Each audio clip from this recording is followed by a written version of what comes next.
Continue with chapter not for profit organization.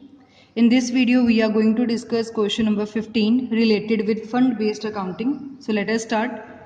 Show how are the following items dealt with while preparing the final accounts of the for the year ended 31st March 2021 of a not for profit organization.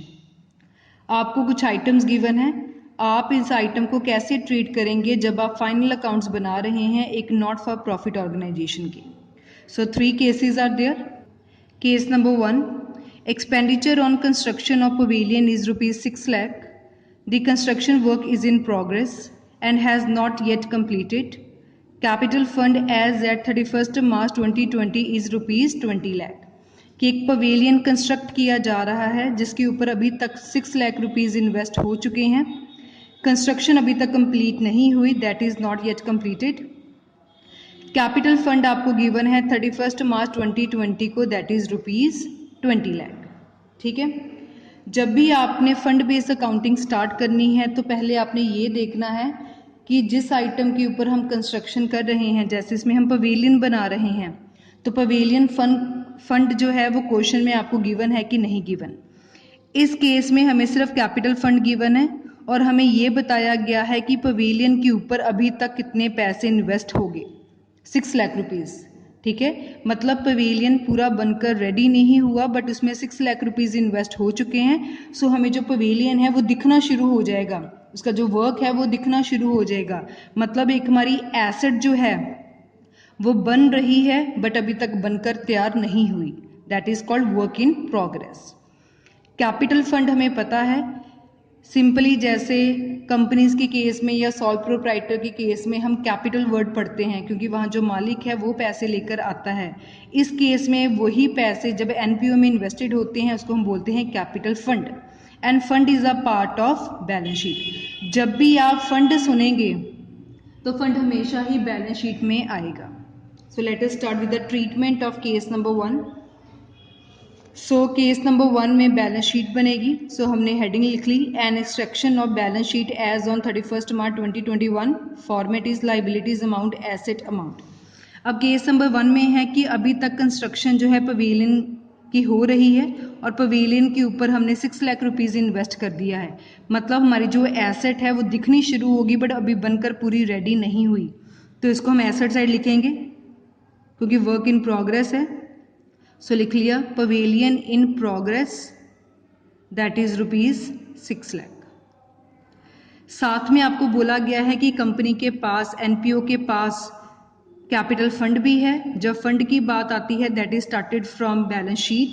So balance sheet की liability side हम लिख लेते हैं capital fund, that is ₹20 lakh. Only 2 items were given in the question. दोनों items की हमने treatment कर ली. Moving to next, second case is expenditure on the construction of pavilion is 6 lakh. The construction work is in progress and not yet completed. Pavilion fund as at 31st March 2020 is ₹10 lakh and capital fund as at 31st March 2020 is 20 lakh. पवेलियन का खर्चा आपको given है कि अभी तक pavilion के ऊपर 6 लाख रुपीज़ इन्वेस्ट हो गया है. लाइक केस नंबर 1, कंस्ट्रक्शन अभी चल रही है, चलकर कंप्लीट नहीं हुई. पवेलियन फंड आपको अब इस केस में गिवन है जो आपको पहले केस में नहीं गिवन था, और कैपिटल फंड भी आपको गिवन है. ठीक है. सो हमने पढ़ा हुआ है कि जब फंड की बात होती है the question started from balance sheet. So let us started with the treatment of case number 2. So construction of pavilion 6 lakh है, जैसे केस नंबर 1 में था. केस नंबर 2 में भी सेम रहेगा कि पवेलियन हमें नज़र आना स्टार्ट हो जाएगा बट अभी कंप्लीट नहीं हुआ, बट वो दिखना स्टार्ट हो जाएगा. सो हमारे लिए एसेट बन जाती है. इन प्रोग्रेस लिखा है मतलब अभी वो बन रहा है. सेकंड आपको गिवन है पवेलियन फंड 10 लाख और कैपिटल फंड गिवन है 20 लाख. सो फंड की बात डायरेक्ट बैलेंस शीट की लाइबिलिटी साइड से होती है. सो हमने लिख लिया कैपिटल फंड जो आपको गिवन है 20 लाख, पवेलियन फंड जो आपको गिवन है 10 लाख. ठीक है. अब इस केस में क्या है कि आपको कैपिटल फंड भी गिवन है और आपको पवेलियन फंड भी गिवन है। हमने ये पवेलियन फंड क्यों बनाया? हमें पता है कि पवेलियन की कंस्ट्रक्शन चल रही है, उस कंस्ट्रक्शन के लिए जब पैसा चाहिए तो इसी फंड में से हम उसको यूज़ करेंगे। अभी तक इस फंड में से हमने कितना पैसा जो है पवेलियन के ऊपर लगा दिया है, दैट इज 6 लाख। जब हमने 6 लाख रुपीस खर्च कर दिए हैं तो हमारा जो फंड है वो कम हो जाएगा। ठीक है, तो यहां हम 6 लाख को क्या कर देंगे? माइनस। सेकंड, जितना भी पैसा हमारे स्पेसिफिक आइटम के ऊपर लगता है, जैसे इसमें हमने पवेलियन कंस्ट्रक्ट करना है, सो पवेलियन हमारे लिए स्पेसिफिक बन जाता है। वो जितना स्पेसिफिक फंड आप खर्च करेंगे that will be added back in the capital fund, क्योंकि जो पवेलियन है जब वो बन जाएगा तो कंपनी की जो कैपिटल है वो इंक्रीज हो जाएगी। सो जो आपने पवेलियन फंड में 6 लाख रुपीस माइनस किए हैं that will be added back in the capital fund, क्योंकि फंड तो कम होगा ही होगा जब आप उसका खर्चा करेंगे, बट उसके साथ साथ कंपनी की एक न्यू एसेट क्रिएट होनी शुरू हो जाती है। मतलब कंपनी में जो पैसे इन्वेस्टेड है, कैपिटल है, वो इंक्रीज होनी शुरू हो जाएगी, तो यहाँ ऐड कर देंगे। क्लियर? ये 6 लाख हमने कैपिटल फंड में ट्रांसफर किया है, तो यहाँ लिख देंगे ट्रांसफर टू कैपिटल फंड। सो 10 लाख में से 6 लाख चले गया, अब पवेलियन फंड कितना रह गया? 4 लाख। ये हमें मिला है पवेलियन फंड से, सो यहाँ हम लिख देंगे ट्रांसफर फ्रॉम पवेलियन फंड।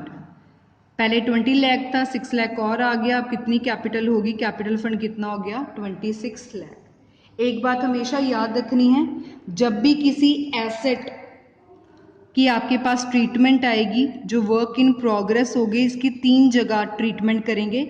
एक तो हमारी एसेट क्रिएट हो जाती है, जैसे हमने यहाँ क्रिएट की।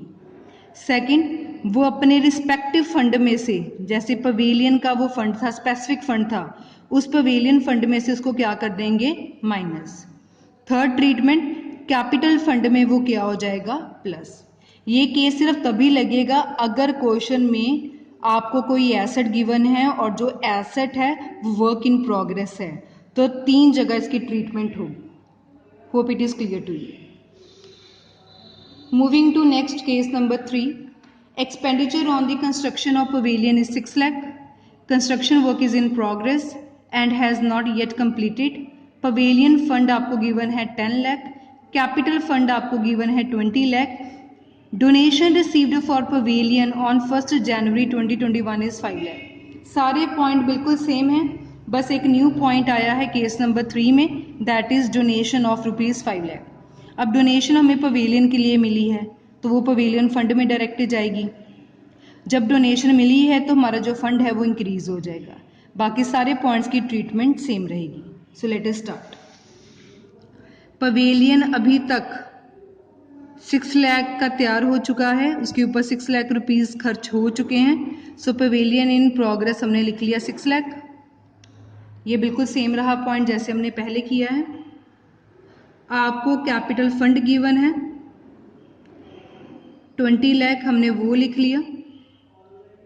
हमें पवेलियन का फंड भी गिवन है, दैट इज 10 लाख। अब आपको इस पवेलियन के लिए डोनेशन मिली है। जब डोनेशन मिलती है तो जो हमारा फंड है वो इंक्रीज हो जाता है। सो पवेलियन के लिए आपको पैसा मिला है तो अपने पवेलियन फंड में उसको प्लस कर दिया, दैट इज ₹5 लाख। अब आपका फंड टोटल हो गया 15 लाख। अब इस 15 लाख में से जो 6 लाख रुपीस आपने पवेलियन के ऊपर खर्च कर दिया है उसको हम कैपिटल फंड में ट्रांसफर कर देंगे। सो यहाँ लिख लिया transfer to capital fund, that is 6 lakh. तो 15 लाख में से 6 लाख माइनस करके आपके पास आ गया 9 लाख। जो यहाँ माइनस किया यहाँ प्लस हो जाएगा। यहाँ हम लिख लेंगे ट्रांसफर फ्रॉम पवेलियन फंड, कि ये हमें पवेलियन फंड से मिला है क्योंकि इससे हमारी जो कैपिटल है वो इंक्रीज हो जाती है। सो ये आपके पास आ गया 26 लाख। सारा सेम था केस नंबर 2 से रिलेटेड, बस डोनेशन मिली है। जब डोनेशन हमें पवेलियन के लिए मिली है तो हमारा पवेलियन फंड इंक्रीज हो जाता है, इसलिए हमने इसमें क्या कर दिया? Plus. Clear? So this was about question number 15 of chapter Financial Statements of Not-for-Profit Organization.